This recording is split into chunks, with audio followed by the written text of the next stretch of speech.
in 5, 4. Hello, everybody. Welcome to a very special episode of Wrestling with the Future. I'm your host, Angelo DeCipio, joined as I am every week by the happy haberdasher, the smartest guy in the room, Dan the Man Sebastiano. Daniel, how are you tonight? I'm great. I'm looking forward to this show. Yeah, Dan, we got a good one tonight, brother. Oh, yes, it's going to be a good one. Yes, indeed. I was going to call tonight's episode Wrestling with the Future of Magic, but that just doesn't seem to do justice to our guest. He is the grand illusion of Bobby Borgia. Bobby, welcome. How are you, my brother? Fantastic. What a great introduction. It's a big lie, but that's fantastic. Thank you. Well, I will tell you, speaking of introduction, I thought about, and Dan will tell you, I usually write the intros, but I'll tell you what, I saw something. I couldn't write a better intro than what is already posted on BobbyBorgia.com. So if you'll indulge me, let me just introduce people to this gentleman who I know as Bobby Borgia. Bobby has been thrilling audiences for the past 30 years with live performances and appearances in more than 70 countries from Asia and Europe to Las Vegas and Hollywood's Magic Castle. He's appeared on numerous television shows, including Masters of Illusion, The Greatest Magic of Las Vegas, and The Pretenders, and has been a recurring television host on The Disney Channel. Bobby's work as an illusion designer, magic consultant, and technical advisor has made him one of the most trusted experts in film, stage, television, and the music industry. He is also the illustrator of the very popular The Complete Idiot's Guide to Magic Tricks. And we're going to talk about that book tonight, brother. We are going to talk about that. Without further ado, ladies and gentlemen, a young man, and I call him affectionately a young man because when I met him, he was a very young man. Yes, I was. 19 years. My friend, Bobby Borgia. How you doing, Bobby? I'm fantastic, and thank you for that amazing introduction, Angelo. That was... You are quite welcome. We should tell people, Bobby, that I met you a long time ago in a land far away called Atlantic City. Yes, you did. That was my first big production show, review show. Right now, where I'm live in Erie, Pennsylvania, where I grew up. Yes. And when I was 18, I graduated high school and moved to New York City. And my first big gig was the Roger Manami production of Wildfire, which was a production show at Merv Griffin's Hotel Resorts International. Yes. And I think I was 18 or 19 years old. I was 19. Yes, you were. You were a mere pup. Mere pup. Yeah. And you, my friend, were the one that took care of all of us. There was a big cast, of the show. Oh, yeah. 3 guest artists, and then the whole dancers and singers and all that. And when you called me the other day, the word surreal comes to mind. That's all I got to say. I was like, what? Yeah. Yeah. I will tell you, it's interesting because the night that I met you, I met another interesting gentleman. We'll talk a little bit about him tonight. Yeah. We just lost him, the amazing James Randi. Yes, sir. James, I met... and Dan, you'll find this amusing, and there's yet another weapon in your arsenal to use against me. But James Randi and I met because he tried to pick me up. Pretty much, probably. Yeah, he did. And he was a sweet guy, wonderful guy, smart as a whip. I mean, really, really bright. In fact, some people say, Bobby, that he may have been too smart for his own good. He was wise, smart, and he he was a clever man. He wrote me a letter when I was a kid and was managing me for a while. Myself and Joaquin Ayala, and I remember getting a letter from James Randi, and I'm like 16 years old, like holy crap, Yeah. Well, he had a profound impact on pretty much everyone who ever met him. And what was your initial take upon hearing that James Randi left us? Well, I mean, I was in shock, first of all, and I was like, oh my God. And I think he lived an amazing life. I mean, that would be an understatement. Oh, yeah. Was he 92? Was he 92? Yeah, 92. Yeah. I think he lived an amazing life, and I know at the end he was, in a bit in pain with the cane and everything like that. I mean, he really was an icon. You think about him, and he just walked to the beat of his own drum and had a persona that was larger than life. He was actually not far from here. Toronto, Canada is where he's from, which is a 3-hour drive from Erie. He impacted and influenced a lot, and he followed the whole Harry Houdini debunking thing and rode that hard. I remember seeing him on Happy Days when Rollins opened his hotel room and he was upside down in the window. Do you remember that? Yes, I do. Very much. Bizarre, very pop culture kind of guy. Yeah, Dan. Yes, sir. When James Randi passed away, you were one of the first people in my circle to express your condolences. What kind of effect did the amazing Randi have on your life? Well, like I said in my post, and I was able to kind of, I don't want to say jump on the story because I follow him on pretty much every social media platform.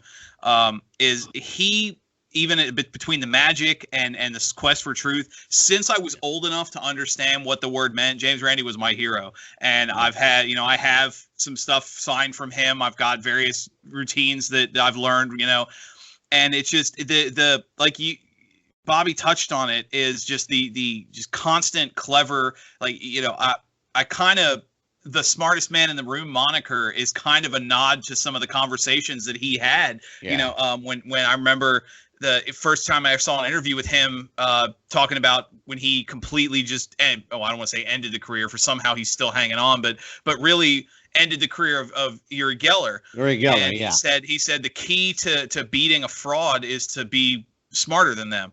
And you've got, so I'd be kind of the smartest man in the room moniker came from that. And that's actually, Bobby, I was hoping to kind of transition that into a question.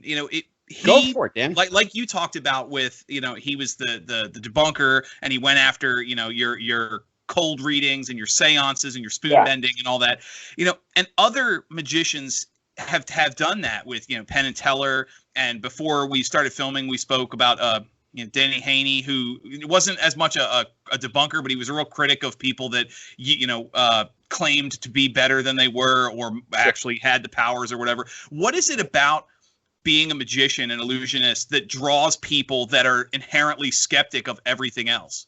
Yeah. So wait, say that question again. What is it about? What is it about, like, magic and illusion? Because it seems every magician I've ever met is of the mindset of James Randi. They're skeptics. They want to go after the frauds and the shysters. I think because they're doing something that is not real, and the art of making it look real, and then they see somebody who is fraudulent, and we as magicians know how they're doing. My perfect example, which was, and you probably remember the show called That's Incredible. Okay. Mm-hmm. And this guy came on, and he could flip telephone pages, and please forgive me, can't remember his name, but his name was James Hydrant. Thank you. Yeah. And he was getting a name, and this guy was starting to get a lot of press. Yeah. Now they bring him on, and he goes, "Well, tonight we have a special guest." It was Kathy Lee Crosby. She goes, "We have a special guest for you, James. The amazing Randy's here," and you just saw the blood draw out of his face. Exactly. The giant neon "Why Me" sign blinking above the guy's head. And James Randi did one thing. The guy was moving I think it was a pencil on a needle with an aquarium around it or something. Yeah. And he had a box, and he goes, "I'm going to ask you to do this again." And he took out those styrofoam peanuts. That's all he was, yeah. He just placed it around Jim, and he goes, "Now do it." It was great. I was like, and he goes, "Oh, my powers are drained," and I'm like, it's this. What it really is, it's about being authentic with your authenticity as a human being. I don't care what profession you're in, okay? About being authentic and true power, which comes from here, not the ego-based power that comes with the territory, the job title. When that job title goes away, that power goes away. And there's a lot of people that get in a position and abuse that power. But when you really just follow your true power, as a human being and follow, just be one with your word. And it's that simple. Well, I think, Bobby, not to interrupt you, but I think James Randi said it himself in his book, An Honest Liar. Yeah. Because a magician, if you think about the essence of magic, right, a magician is the single most honest individual you'll ever meet, because they'll tell you they're going to lie to you. I'm going to lie to you. You're going to watch what I'm doing, and I'm lying to you, and I'm going to lie. And I'm telling you I'm lying. And you're going to thank me for it and pay me. Yep. Lots of money. When he hired those two young kids and did a behind-the-scenes documentary, and he taught them how to bend spoons and stuff, and he would put them out in Fooled Scientists, and we all know as magicians how easy that really is to fool somebody. Sure. But you see people like Darren Brown, he's like, look, I'm a magician, I don't have powers.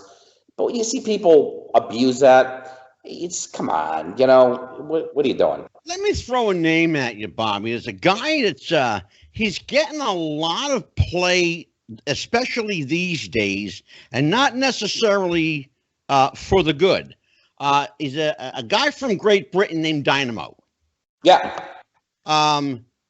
He's kind of, I don't want to say loosely based. I'm just going to say he's kind of a Chris Angel ripoff.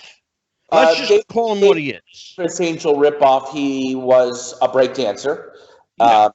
And he got managed by a guy who was in the music industry, and oddly enough, really doesn't know a lot about magic, but he hired Danny Garcia and Rico de la Vega to basically go, show me how to do this. Yeah. And they went over and they consulted and created all this stuff for him and go, hold it like this, do this. It was the same thing when Blaine hit. Everybody just started copying him. Same thing with Copperfield. Sure. When David Copperfield hit, everybody, they don't have their own identity. So they're going to copy that and I have no respect for that whatsoever. Let's talk about that. You said something that I take personal. I take, because I love magic and I like to be fooled, right. and I pay magicians a lot of money to fool me.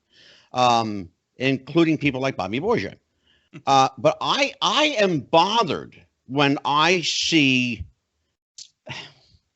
the Rolex knockoff, to equate it, okay? Yep. Don't try to be, a David Copperfield wannabe, or a Chris Angel wannabe, or a Bobby Borgia. But just be the best you can be. Find out who you are. It's this. Why is that so hard in magic? They all buy the same trick and do it and go, I'm doing my version of blah, blah, blah. And I go, you just bought the trick. We all have. There's no, I buy a trick. But you have to know who you are. And I study very heavily with an amazing, it's called Landmark Education. It's where Tony Robbins learned everything. I personal coach for the last 60 weeks of my life. Mm-hmm. And it's important to know who you are. Yeah. Really who you are, and not falter to bending the ways of, I'm just going to copy and ride that wave. And I have no respect. I really don't. I don't have any respect for it. When I see that, it's just like, come on. Now, when I see people like Darren Brown, my God, I love the fact that he knows who he is. He fell into that position by synchronicity. Really great backstory. He's got two great writers behind him, and he's the guy. He's great as he takes everything tenfold. I'm not going to name names, but there are other David Blaine and Chris Angel ripoffs, and I just go, come on. Especially when you see America's Got Talent, and there was an Australian guy looked just like Chris Angel, and you're going, where are you going? Where do you think you're going? Exactly. Let's talk about, magicians historically are the guys who push the envelope. They push it to the edge and maybe just a little further on occasion. Can a magician go too far with any given trick. I'm gonna because I'll share with you, Bobby. And I love magic, and I have a lot of respect for magicians. But when Chris Angel did the raise the dead bit, he pushed it too far for my liking. But in the middle America of where our culture, our youth is, all right. Forget magic. Just look at where our youth is and our culture. Yeah. That was a little. I mean, you start going. Kids are watching TV. What are you doing? Mm-hmm. You have to have a bit of responsibility. No, you have to have responsibility. So when I see things like that, they're kids watching. Now, you notice that middle America and our youth, magic, it's almost like, David Blaine bit a coin and you thought he resurrected a dead bunny or something. It was like, But that's when you got the pulse of our culture. I don't want to say they're dumbed down or we're dumbed down in America, but I think with technology like iPhones, cell phones, internet, blah, blah, blah, you started losing that interaction with people. And so it was more mind-blowing. Yeah, I don't think that Russian roulette, when Brown did that, I thought that was, but that's a different animal over across the pond. Yeah. I just think we have a responsibility. When I see Blaine do a couple things, I was like, what are you doing? But who am I?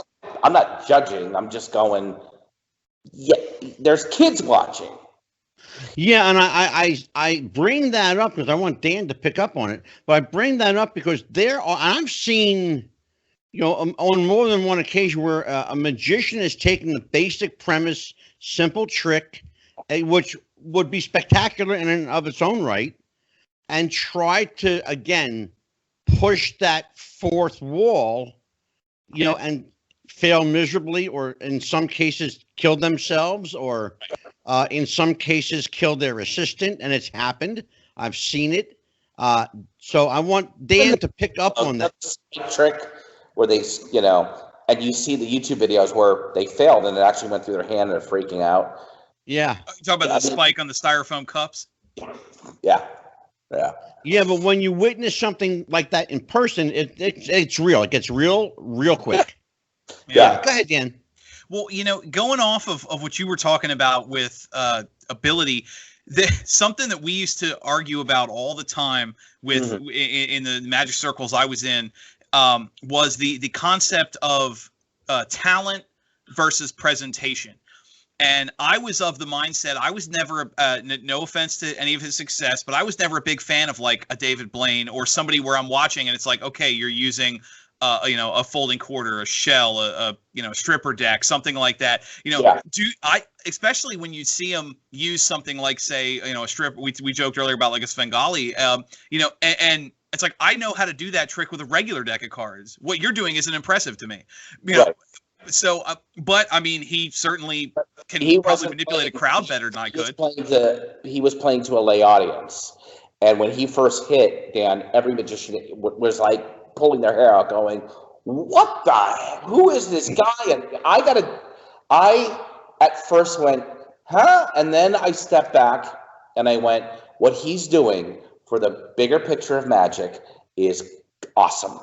And when I first met him, I said exactly those words to him, He's like, you don't know what that means to me, man. Thank you. And the guy's wired different. He's just wired different. And he has his own thing. He found his own. But when you see him do an invisible deck on TV, his first special, you're like, what, are you kidding me?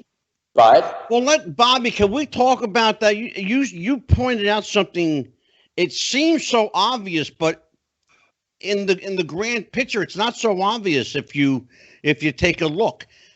You say he's wired different. It seems to me, and Dan and I could probably pick up on this and elaborate and have a conversation for the next hour based on this. Yeah. The idea that the magician is different. He's a different kind of animal. Right. He's a different kind of human being. Right. Do you almost have to be born outside that proverbial box? I think it helps how you were brought up and what drives you and the things that you don't even know drive you that create the whole. That create the whole. And I know David's upbringing and his running around with magic. He beat the odds. I mean, you got to give it to him. The guy beat the odds where he came out of nowhere. I'm telling you, brother. I mean, all of a sudden, this, he ran around. There was another guy that I always thought was that David Blaine-ish, was Chappie Brazil. I don't know if you guys remember. Yeah, sure. He unfortunately passed away.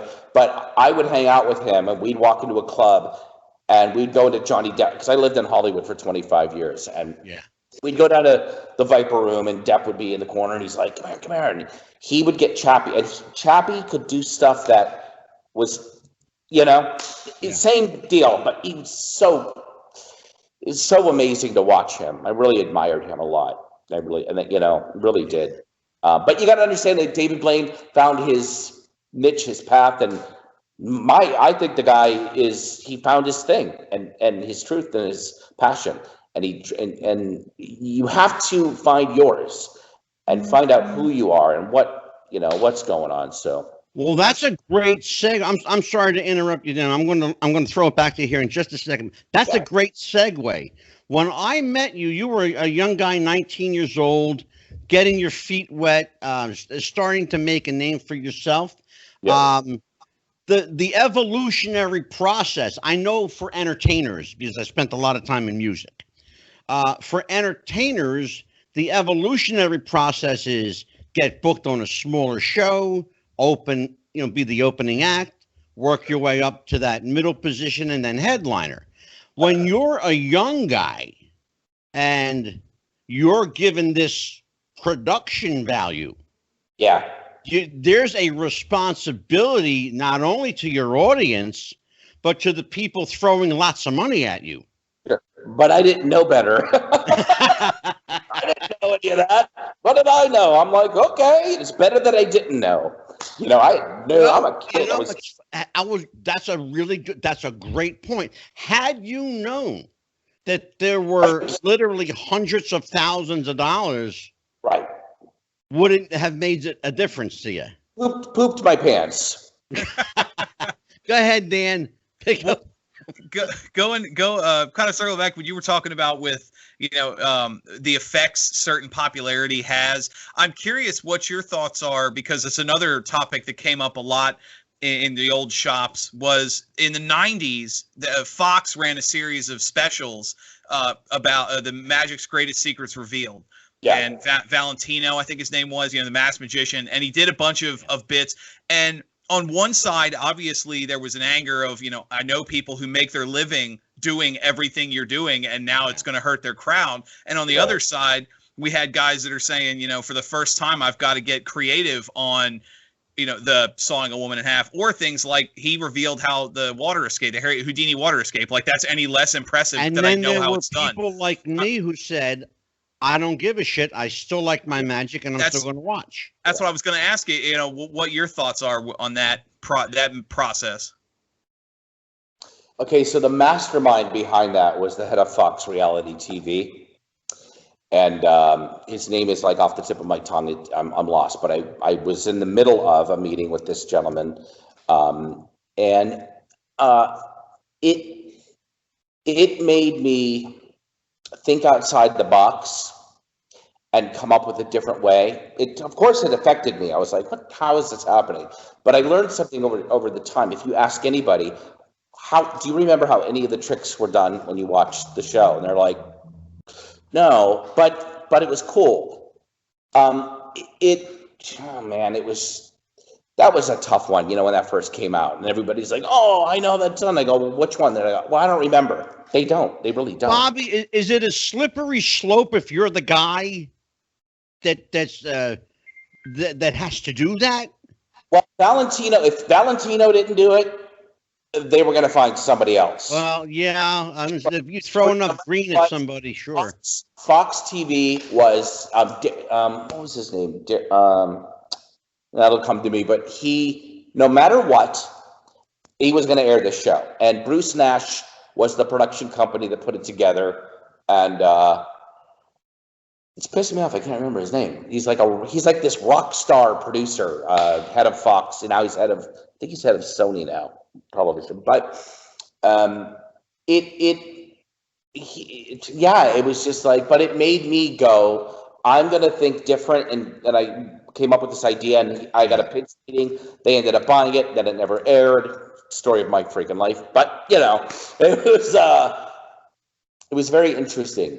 Very interesting when that happened. And I don't think most people, it's like telling a little kid, there's no Santa Claus. What was your purpose? Well, it was just money driven, and he knew ratings would go through the roof, but he didn't think how it would affect all those people's lives, magic wise. Yeah. But I think we got smart, and look, magic is bigger than ever now. Let me ask you a question.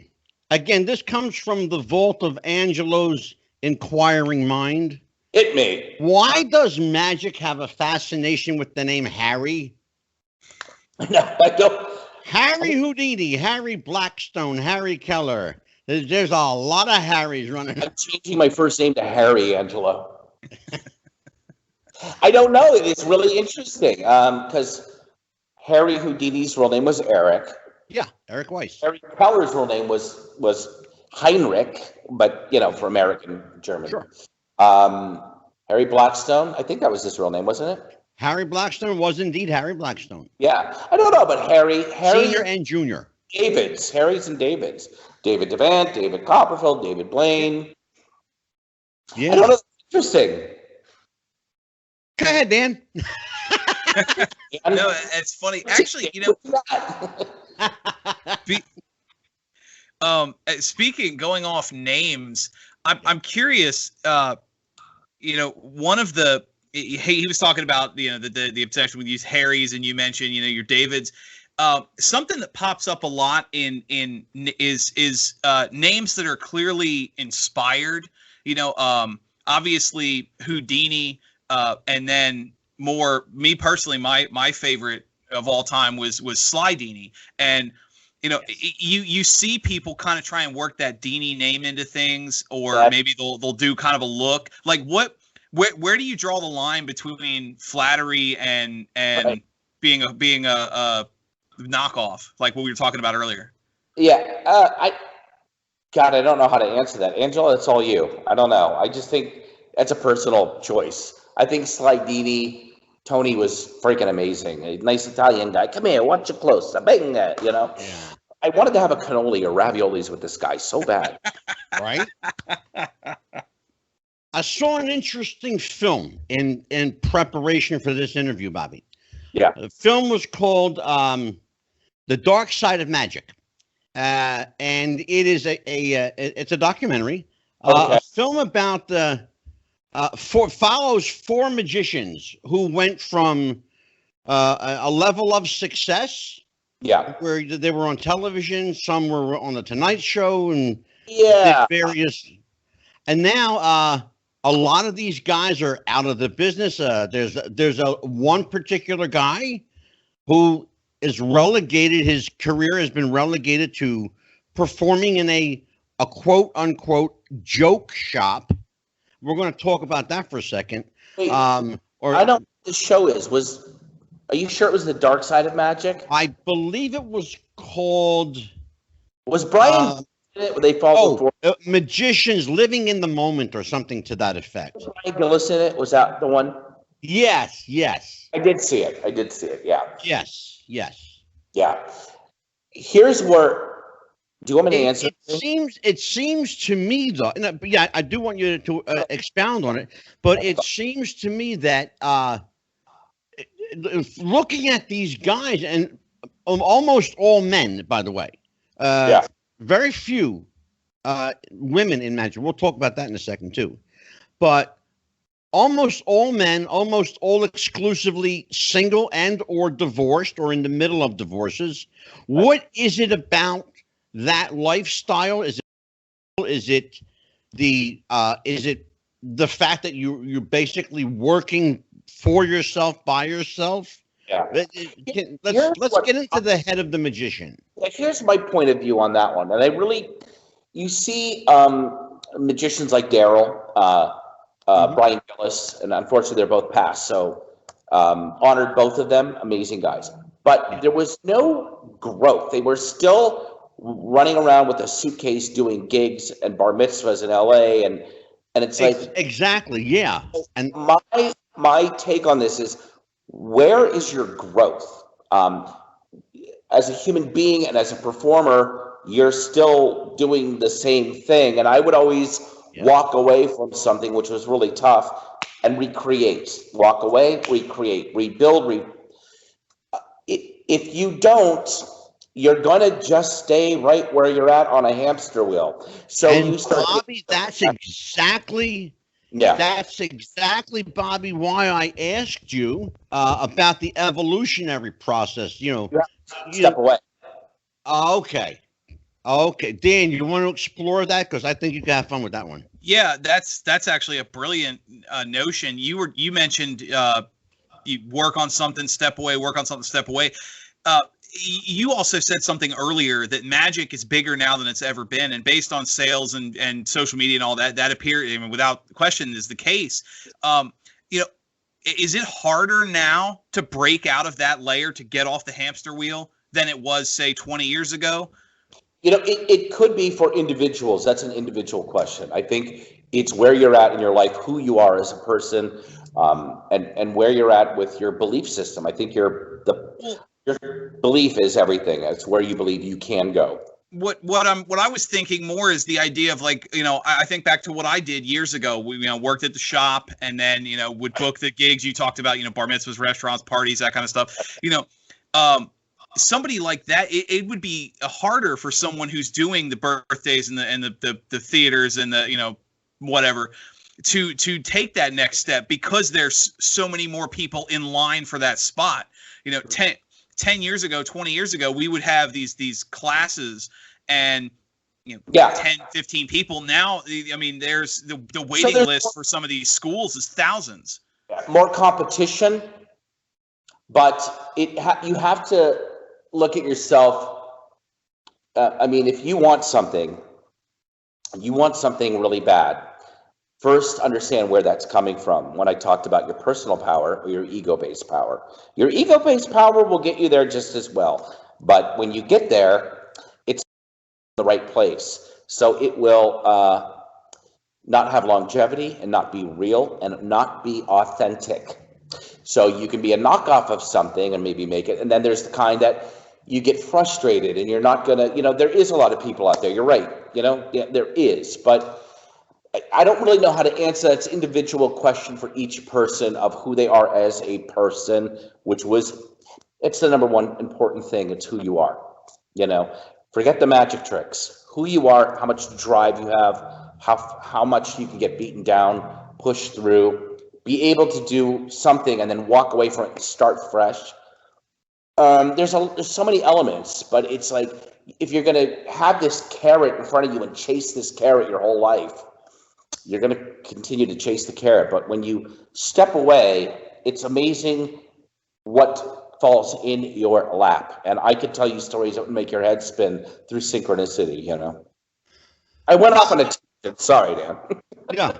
Bobby, do you prefer the grand illusion, or do you still go back to the basics and up close and personal? Yeah. Well, the current show that I was doing for the past 10, 15 years was using a giant 20-foot LED wall and 3 cameras and all close up. But I did have this big illusion show prior, and people were walking out of the show talking about the trick I did with the camera, a little card trick. And I'm going, wow. So I mastered this technique and this formula to a point where I had a really cool, amazing product. I had a great product, okay? Yeah. And Carnival Cruise Line, they were very aware, and I worked for them a lot. Yeah. And they did a survey on entertainment. This was 1 year ago. Right. They spent $350,000 on a freaking survey for entertainment. Nice. And beautiful. Magic came in number 2. Magic, out of all the entertainment, Magic was number 2. And they came to me and said, look, Magic is the hottest thing. We don't like the box tricks. It's not popular anymore, which is just cyclical. It'll all come back. Sure. We like what you're doing. I wrote a show or 3 or 4, and I pitched them, and they bought 4 of them. And right now, we're in production for the largest ship in the world called the Mardi Gras. What I can tell you, it has a roller coaster on it, and holy crap, what it has on it is amazing. So I'm literally in production meetings every day producing something that has never been done before or seen before. And there is one box trick, if you want to call it that.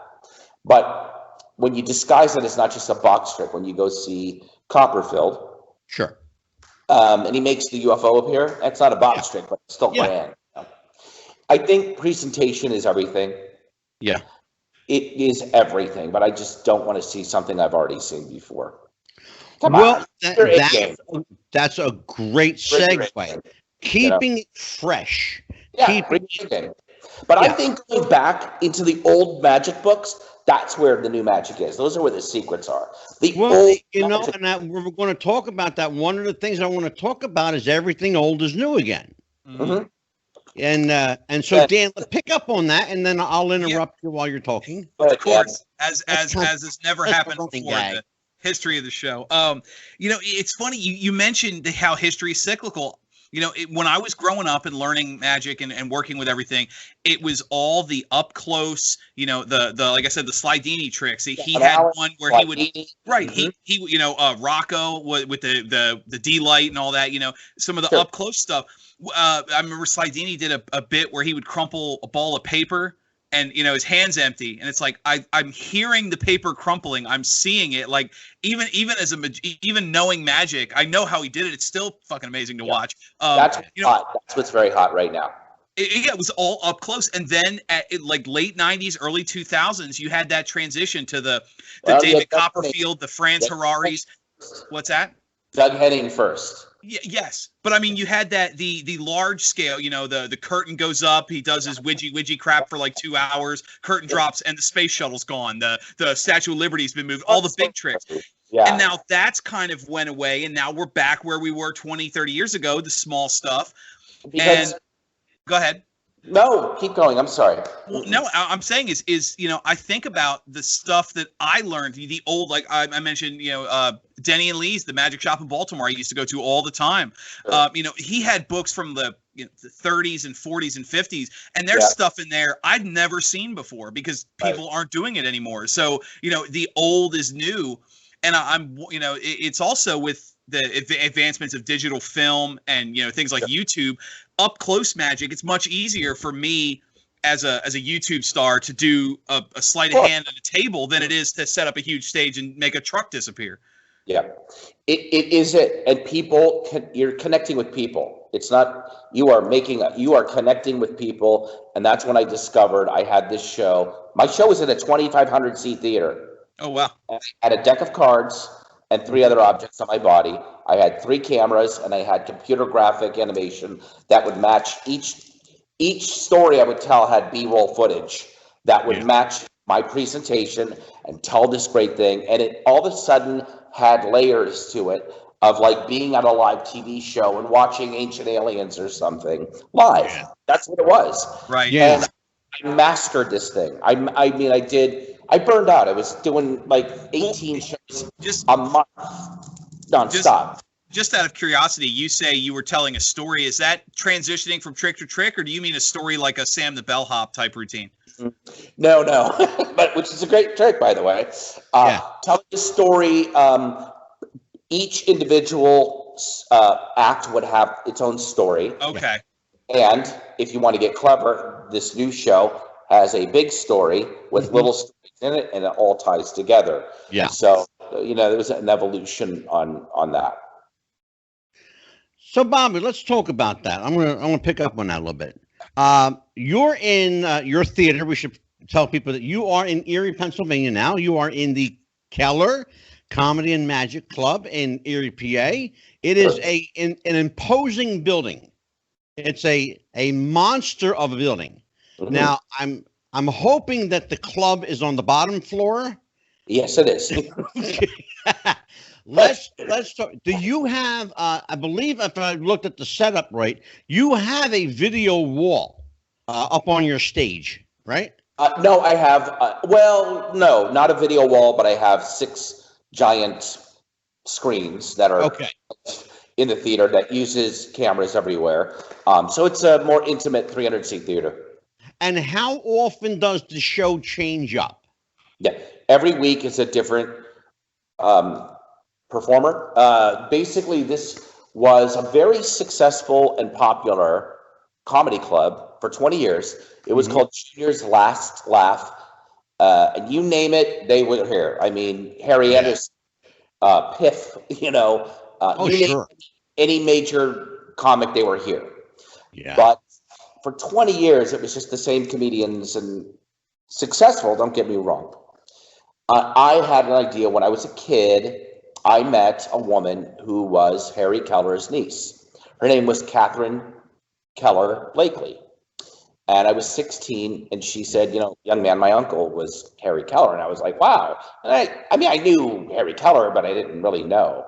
Yeah. So in 2016, I got serious, and I produced a show called Flick. Had a bunch of money, and I bought a boat, and I hired attorneys. I got attorneys to, you know, I got the trademark on them, and I started building this idea, and I ended up buying the comedy club. Yeah. My goal was to turn it into Keller's Modern Magic and Comedy Club. And Harry Keller was from Erie, Pennsylvania. And therein lies the segue. Back in the day, and I say back in the day, meaning back in my day, because I'm an old fart, considerably older than you. So you were so cool. Shut up. Magic was awe-inspiring. It garnered reactions like ooh and ah. Yes, sir. It rarely garnered, back in the day, laughter.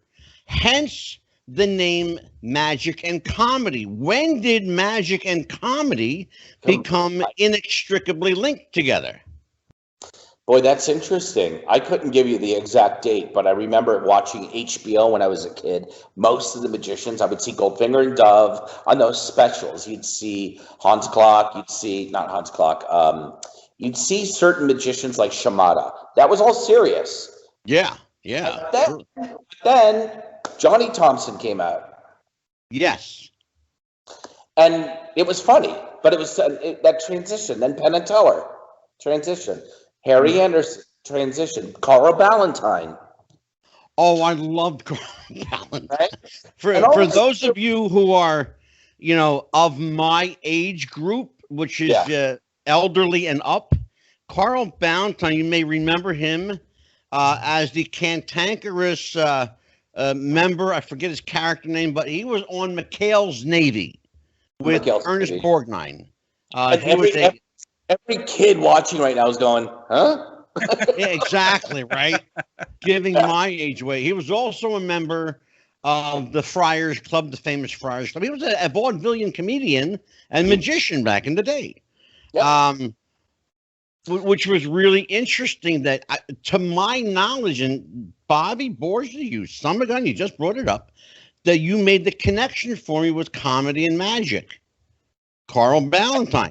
He was the guy, because it wasn't. Yeah. Dan, do you know anybody before Carl? I'm sure you'll get a call from Max Maven going in 1583, chapter 7, verse 5, and I'll go, oh, thank you. You know? He was a guy, you know, Max Maven. He's a really interesting cat. He's a guy, I didn't know how to take him the first time. I met him once. Yeah. I've only met Max one time.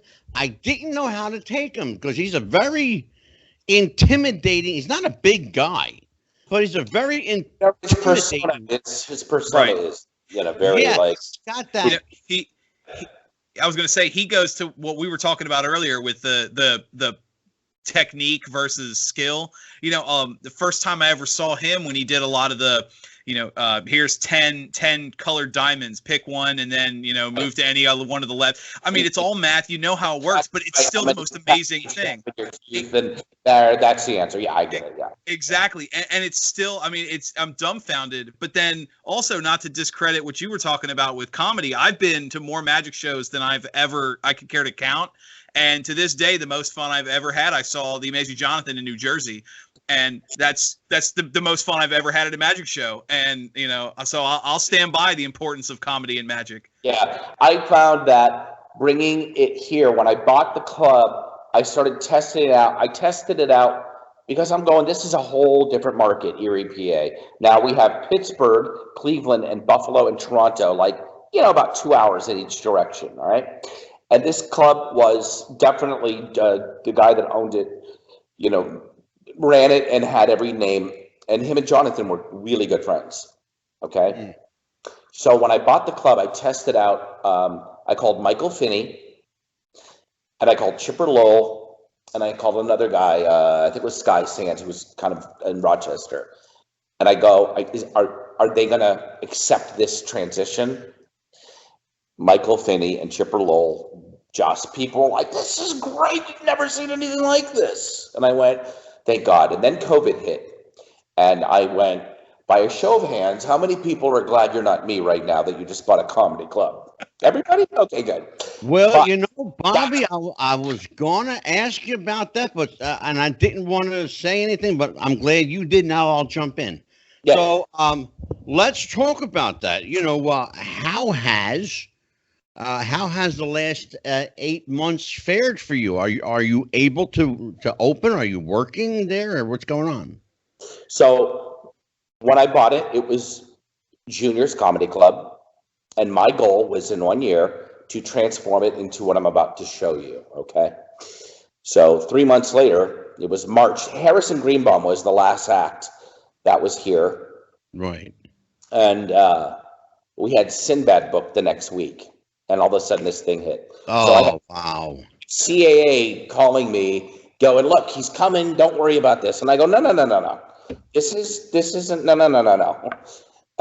And that was the last time, mid-March was the last. Yeah. And when COVID hit, I turned to my partner, Christy Lowanis, amazing human being. Yeah. And I said, let's go. And ripped this in. I went, I'm going to look at this as a proactive, positive choice. And I completely turned this club inside and out from head to toe into what I wanted this to be. So I took a negative and turned it into a positive, which my mother taught. Beautiful. So it is Keller's Magic and Comedy Club. I love your slogan, conjuring and cocktails. Beautiful. Love it.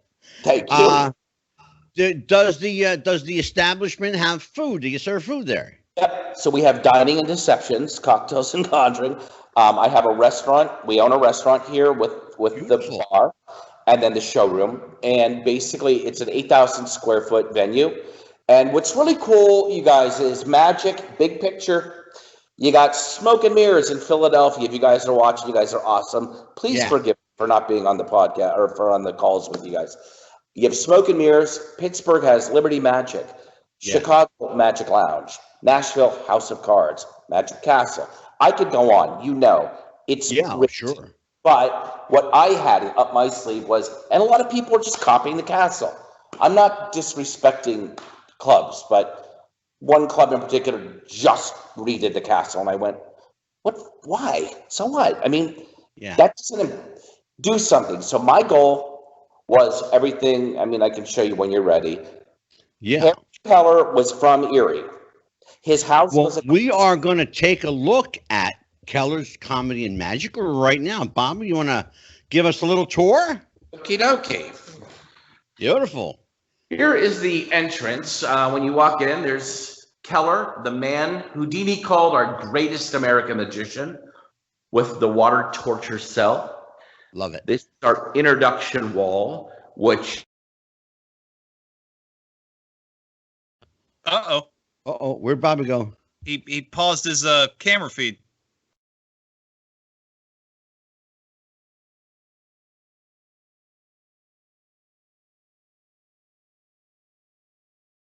Ooh, Bobby. Oh, Lord. I don't think he knows he did that. We have my wall, which is, Meet the Real Wizard of Oz. And Meet the Real Wizard of Oz. That's amazing. You know? Few people realize Few people realize that. When they walk in, they're like, "What? He's from Erie?" His house. That's his house, and he was born in 1849 at St. Mary's Church here in Erie. His house was across the street. That house was right there. What? This is a bar. I love it. I love it.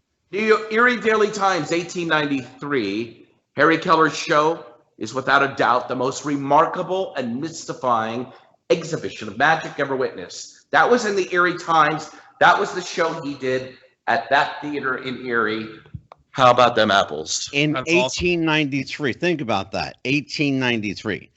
One of the things we talked about off air, Bobby, was the nostalgic feel, this almost vaudevillian feel of the club. It has a very retro kind of like, the word I always like to use is it's got good bones. So it has good bones. I designed this with the old school, meaning a contemporary feel. And I tried to tie in like some of the memorabilia, which you guys don't know, is I would close my show on the cruise ship with a video of Harry Keller. Hand to God, 2 years ago, I get done with the show and the cruise director's like, "Hey, there's some people from Erie, Pennsylvania. Aren't you from Erie?" And I go, "Yeah." He goes, "Well, they're in the front. They wanted to say hi." It was the Keller family. Wow. That's great. Have they given you any feedback on the theater? Well, they have his entire estate. Everything. I have to tell you something. I don't want to freak you out. Yeah. But when you said the name Harry Keller, an orb just flew across your face like a white streak. Get out. Well, with that story, it's a great looking. Some of the letters from Houdini, but Copperfield flew here, and he tried to buy the estate, but he didn't want to buy the whole thing. They didn't want to piecemeal it, so we're working with them on there's some of the letters, but the bar with the top hat, which Keller made famous, we have a close-up bar, right? And there's a levitation wall I designed where it's a selfie levitation station. There you go. I think this is cool. This is great. So he was the first to levitate a woman in America, but this is a picture of Keller, Houdini, and Irvin Willett. And Irvin Willett was the director of the movie The Grimm Game. But you could levitate my fat ass. You're doing something good. Wait, Angelo, here's crazy. With that known, and I know you know this about Thurston being Keller's successor, okay? Oh, sure. Yeah, absolutely. Pull a box out, and in there was 2 contracts. One contract was Keller selling his show to Thurston. The actual contract. Wow. Yeah. I tried not to geek out. And the other one was funded the entire film for Houdini, The Grimm Game. And our theater shows appearing and disappearing nightly. This is our theater, and we have David Merlin from America's Got Talent here this week for Halloween, and he's a paranormalist. I love it. It's beautiful. Dan, what do you think? It's a gorgeous looking that's amazing. Definitely road trip material. Gorgeous thing. You know, Bobby, you mentioned. I was going to say you mentioned a couple of names there, and there are a few names I want to talk about that I think have been lost to history. Certainly Thurston, one of them. Carter, another.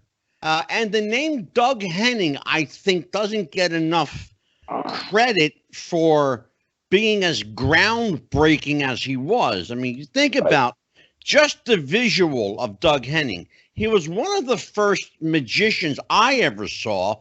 And maybe, Dan, you can tell me what you think. But, Bobby, as far as, and I'm a little older than both of you, but Henning was the first guy I ever saw with the long hair, like a kind of hippie magician. Yep. And it was really good. Big mustache. Had these amazing long fingers. He had these I got fat, clumsy fingers. I could never do magic. Yeah. Can't do it. I just can't do it. But guys like Carter, guys like Thurston, to some lesser extent, Keller. Thanks to you, you're reviving his name, his legacy and reputation. But Dan, what are some of the the guys in your realm that you might say to Bobby were lost to history? Well, I mean, you hit the two on the head that I think really, obviously Doug Henning, and you were talking about Thurston, who I don't think gets enough credit for the fact that he carried the legacy. I don't think Keller would have the reputation he did today without Thurston keeping the story going. Yep, I agree 100%. Me, like I said, me personally, while it's popular among the discussions in the Magic world, I mentioned him earlier. I don't think Sly Dini has the universal acclaim that you hear. I mean, to my opinion, he's the best pound for pound sleight of hand artist I've ever seen. Period. And Tony Clark, my buddy Tony Clark loved Sly Dini. Maybe because he had the same name, Tony Clark. I don't know. And the best, and I know it's not really a lot of gray area. Either love him or hate him. But one of the best close-up shows I've ever seen was a guy named Tom Mullica, and oh my God.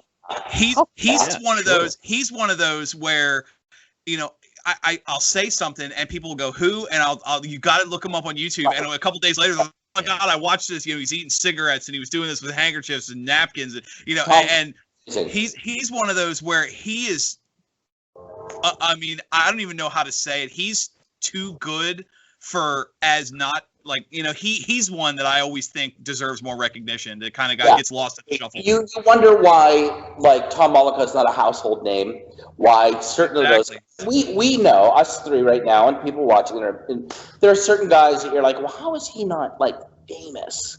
Yeah. But sometimes it's better to be this underground legend, which is kind of cool. Yeah. Not everybody can be there's only room for like one or two at the time. But going back to Doug Henning is the one that got me into Magic.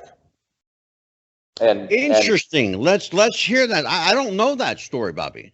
I saw Doug Henning on Captain Kangaroo when I was 5 years old, and my brother Anthony Scott Borgia was a year younger than me. He was the first successful liver transplant in the United States of America, and he died 3 months after the operation. So my brother Tony dies. I'm 4 now. I'm 5.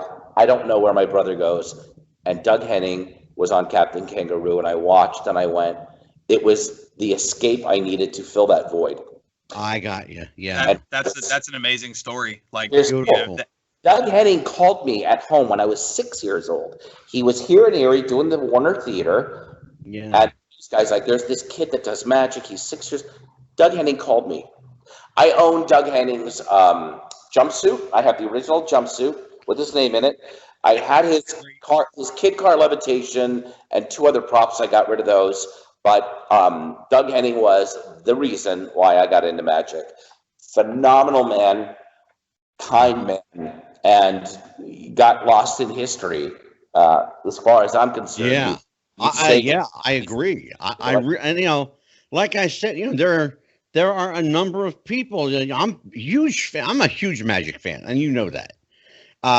But there are names that I shudder to think, what if people knew who they were, the legacy of the knowledge that they could pass on through their work, through their magic, through their writings. Doug Henning is the reason why we have Jim Steinmeier.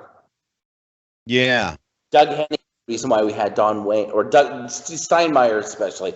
One of the builders, I can't remember his name right now, but Doug Henning he affected all. He even affected Chris Angel big time. I know Chris was really, but I'm that age where Doug was the guy. Yeah. And he was by the way, his specials were the only done live. Yeah. No tape cut. It was done live. Live, absolutely. Really, that's ballsy. I mean, wow, what he was doing. There was only one episode of a show where he tripped backwards and there was a mirror thing, and all of a sudden his legs disappeared. He jumped back up, and you're like, yeah, it's kind of funny. Yeah. Well, that's a discussion for another show. We could really go down that rabbit hole. But I know you were very generous with your time, Bobby. You gave us an hour tonight. I promise this will not be the last you will see of Bobby Borgia, because if I have to go to Erie and hog-tie his ass, he's coming back. You guys are both invited to come here to Keller's, and if you're interested, it's kellersmagic.com. You can see the performers coming. We're trying to do through COVID, and my goal was to resurrect Harry Keller and get all my friends to work. Dan, it was so nice meeting you, and I would love for you to come down here, man. Absolutely. I appreciate it. It was an honor. No, mine, truly. And I will tell people, you will find all of Bobby Borgia's information on our YouTube page, on our website, on Facebook, and all of our social media, bobbyborgia.com. The wonderful graphic you see behind me will be up and available for everyone to grab a number and address off of. You can reach Bobby at bobbyborgia.com. Send him an email, send him a letter, thank him for all the great work he's doing in keeping the magic of Harry Keller alive and well, not only for Erie, PA, but for the entire free world. We thank you on behalf of Dan the Man. I say thank you, Bobby. I have waited a very, very long time to reconnect with you, and I'm not just going to talk about magic, buddy boy. You really made my night. Thank you, sir. Thank you very much, Bobby. I'm going to have you back. We'll check with your schedule, and if you're not off jet setting to some foreign country doing a trick for a king somewhere, we'll get you back here, and maybe we'll get you the next time you're here. Maybe we'll get you to do like as up close and personal, sleight of hand. Talk about the show with Carnival too, because I'm hiring all the magicians. Yes, and we'll put links up on our Facebook, and our YouTube, and all of our social media. Bobby Borgia, thank you so much, Bobby. Appreciate you. Thank you. Thank you. Thank you for joining us, and you are more than welcome to come back. In fact, we're going to have you. Dan's going to come up here and get you. Bobby, thank you, brother. Take care. Good night. God bless. Take care. Great show. That was awesome. We got to have him back. Oh, absolutely. Oh, I'm going to call him tomorrow. Yeah, I'm going to tell you what, man. That's a beautiful club he's got. Beautiful. That's gorgeous. Beautiful. And, me being the history buff, the fact that the front half of it's a museum is even a bigger draw for me. Yeah, how about that Houdini's water torture chamber? How about that stuff? Yeah. That's pretty impressive. So, your thoughts, Mr. Young Squire here. I was going to call you Mr. the Man. Oh, hold on a minute. How's it going? Okay. So, what do you think, Dan? Bobby Borgia, one of the preeminent illusionists in the world, my friend. Oh, I mean, phenomenal talent, great stuff, and clearly, most importantly, clearly a fan. You look at some of the greatest minds in magic today. Penn and Teller, and he mentioned David Copperfield, Lance Burton. These guys are the collectors and the fans and the historians. A lot of what we know about old magic comes from magicians who were fans who kept it alive, and I think that's really important. I think he clearly loves the art. And I'm glad you pointed that out, because Bobby really is a fan of the genre. And I think not only does it show, but it comes across in his work. The fact that he appreciates being shown a magic trick shows in the way he performs a magic trick. And if you've not seen him, Dan, go online on YouTube. Or go on to bobbyborgia.com and watch what he does at the club. He wears a headpiece microphone, so his hands are free. Yep. And he goes into the audience and performs up close. And he's got, as he said, it's 3 cameras. He's got 3 television cameras that follow him around the club. It gives it very much a live, for lack of a better explanation, a live TV production feel. Yes. You feel like you're in the audience of a TV show. Right. Is how it comes across. better way to put it. And it really does. It relates in a way that's personal and personable, but it speaks to the inner child in us. Everybody loves that magic trick. Mm-hmm. You know, where did the quarter go? How did he do that? How did he do that? Of course. And I asked him once, how'd you do that? He goes, I can't tell you. Yep. Because then it wouldn't be a trick. I said, okay, but I still want to know. That was I mentioned working at the magic shop. The way we were set up was kind of a performance set, like a couple of cornered set tables, and then that would draw the crowd into the shop.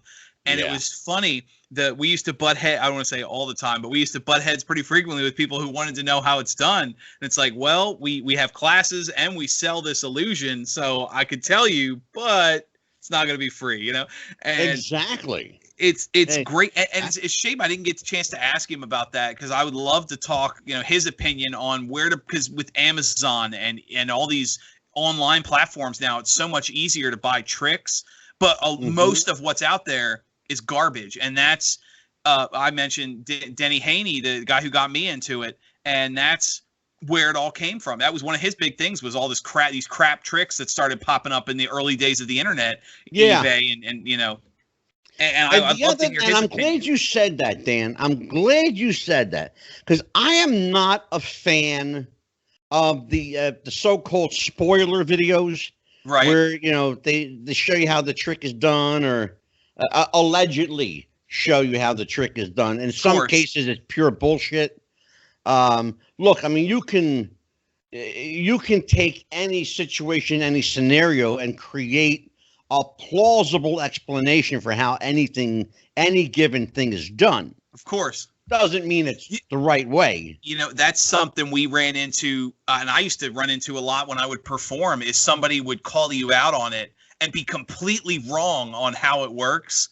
Yeah. And you're like, you know, no, that's not how it works. Oh, well, of course you're going to say I'm wrong. Like, no, I'm legitimately, and you know, they couldn't understand that I'm not defending the trick. I'm genuinely telling you you're an idiot. Like, yeah, exactly. Yeah, I actually saw it happened, believe it or not, to David Blaine. Somebody called him out on a trick. They thought they knew how he was doing this sleight of hand card trick. Mm-hmm.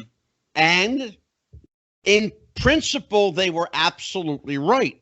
But Blaine, being the mind that he is, took the very trick that he was being explained to how it worked and flipped this, like they say in wrestling, flipped the script on the guy. Right. You know? And then the guy was left there going like this, you know? It was a swerve. I thought I knew how it was done. You know, it was a swerve, bro. Yeah, I love it.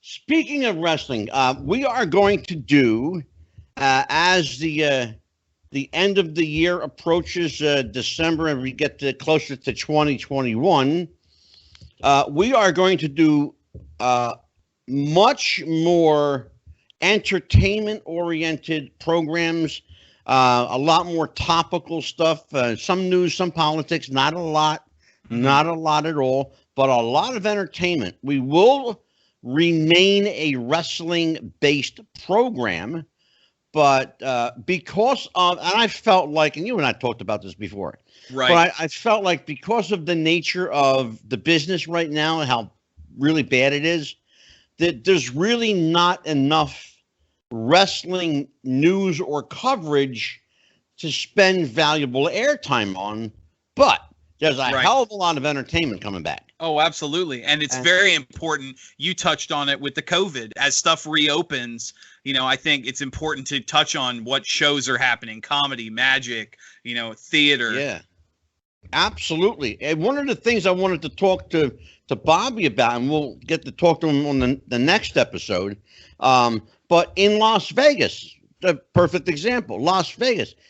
Do you know, and I'm sure you do because you're the smartest man in the room, do you know that in Las Vegas, without exception, I can't even rib you on this, without exception, every single major showroom, the headliner is a magic trick. Mm-hmm. Chris Angel, oh God, John Rudin, Illusions. Penn and Teller are in Vegas too. Yeah. And we're going to talk about, and Bobby mentioned a little bit, I'm going to talk about too, but Chris Angel's actually being sued right now by John Rudin for the Table of Death. Really? Yeah.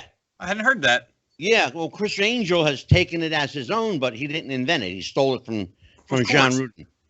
From That's, Illusion. that'd be a good topic next time, Bobby. Magic's a lot like stand-up comedy. You always hear this mantra that everybody steals. Yeah. Like when they say about, but that's the big no-no. In stand-up comedy, you don't steal another person's jokes. Well, and in Magic, you don't steal another person's tie-in. And that's the tie-in, Dan, because Bobby said it tonight where he talked about, and you were asking him a question. He said, somebody bought a trick. Mm-hmm. Okay, somebody bought a trick, which is one thing to buy a trick, somebody's trick and perform it like them. It's another thing to steal somebody's trick. Oh, absolutely. Without paying them a dime for it. It's funny.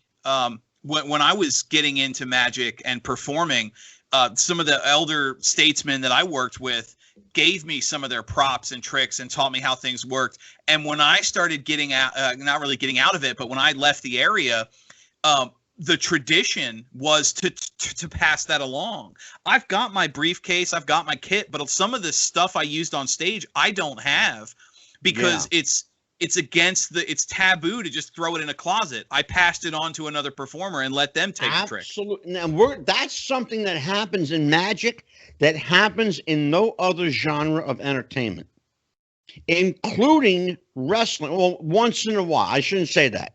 In wrestling, it's supposed to be the way, but it's not, because there's a whole new spoiled, rotten kids now who don't appreciate the history. Right. But I'll give you a perfect example. Brian Pillman Jr. is wearing his father's trunks because he understands the history. But as I said, in Vegas, people like Lance Burton, of course, John Rudin, Illusions, David Copperfield, Chris Angel. Every major hotel has a magic show or a magic review or a major lounge act that's magic. It's all magic. First show I ever saw in Vegas was Siegfried and Roy back in the 90s. Right, and I think we just lost Roy. Was it Roy? Yes. Yeah. That passed away. Yeah. Yep. And I think, Dan, wasn't Roy the same member of that team that was attacked by the Bengal? I mean, the long-term complications is part of the reason that he passed away. Yeah. Yeah, he was had the neck damage from the tiger. And they were a staple for years, 30 years in Las Vegas. Siegfried and Roy. I can remember, because I'm an old fart, I can remember when they were young, like my age young, Right. But yeah, I don't even know if Siegfried is still doing the show with maybe another partner, or do you know whether the show? I mean, they retired the act together. I don't know personally if Siegfried's still performing separately or maybe doing some side stuff, but the duo act, they retired that together. I was going to say, because they had a couple of apprentices in the show that were pretty good, and I don't know if they're. If they carried on the tradition. We should find that out. That'd be interesting to talk to Bobby about. Yeah, something to research for later. Yeah. Well, we have another show under our belt. I want to tell people back in about 2 weeks when we come back, where we will not have a show, by the way. On next Tuesday is Election Day. We'll not have a show next Tuesday because I want to encourage everyone to go out and vote. It is the presidential election. Vote for someone. I don't care who you vote for. I'm not going to tell you. I'm not going to offer my opinion. I just want you to vote for somebody. Absolutely. Okay? And So we will not be here next Tuesday, for which Dan is grateful, so he doesn't have to hear me interrupt him. But we will be here Thursday. And we will be here with Mr. Kevin Sullivan. Will be joining us, the Taskmaster himself. And we will have a couple surprise guests. I can't tell you who they are because they're surprises. But we'll have to wait for Kevin Sullivan to get here. And I don't know, Dan, if Kevin is joining us by a video or just by a phone. But either way, Kevin Sullivan shows up and you talk to him because he could join us via Telegram. I wouldn't care. Say again, Dan? He could join us via Telegram. I wouldn't care. Just the honor of talking to him. Exactly right. Well, this was a good show, a short one, but action-packed and full of great entertainment and a lot of magic history and information. I'm going to get Bobby back after the election because he's going to need from now till then to probably wrap his head around who might win or not. I don't know. I know I will. Anyway, for Dan the Man Sebastiano, the smartest guy in the room, the happy haberdasher, I'm Angelo DeCipio. Thanks for joining us for another episode of Wrestling with the Future. We'll see you next time, and happy wrestling, everybody. Bye-bye.